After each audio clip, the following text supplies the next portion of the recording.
पुढची बातमी पाहूयात। मुंबईमध्ये महायुतीत वादाची ठिणगी पडल्याचं पाहायला मिळतंय। समाधान सरवणकरांविरोधात भाजपचे कार्यकर्ते आक्रमक झाले।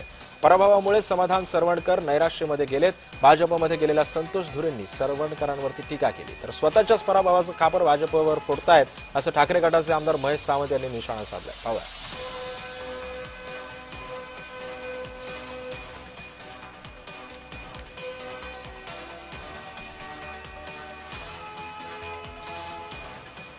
पराभव झालाय आणि कित्येक वर्ष म्हणजे त्यांच्या घरामध्ये त्यांचे वडील सदा सरवणकर साहेब हे कित्येक वर्ष नगरसेवक होते, कित्येक टर्म, तसेच कित्येक टर्म ते आमदार पण होते।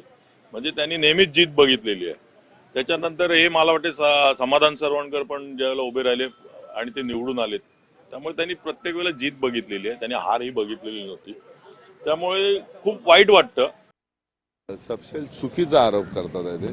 भाजप होते म्हणून ते 2 नंबरवरती राहिले। भाजपच्या जर सगळ्या पक्षांनी त्याच्यावरती बॅन आणला असता तर त्यांचा डिपॉझिट जप्त झाला असता। हे मी तुम्हाला मतदार यादीवरनं सिद्ध करून दाखवू शकतो। एका पिकनिकला 3-3 लाख दिले, साड्या किती वाटले, त्याच्यामध्ये पैसे किती वाटले, ते कधी ते डिक्लेअर करतात का? त्यांना एवढा विचारा, हरले हरकत नाही, हार आणि जीत कोणतरी जिंकणार कोणतरी हारणार, परंतु हरून त्यांचे पैसे किती गेले असा प्रश्न त्यांना विचारा, किती करोड गेले ते। दरम्यान या सगळ्यावरती म्हणजे मंत्री संजय शिरसाट यांनी काय प्रतिक्रिया दिली पाहूयात। सदा सरवणकरांनी जो काही आरोप केलेला आहे त्याची सहनशा निश्चित केल्या जाईल। काय कारण आहेत ते शोधल्या जातील।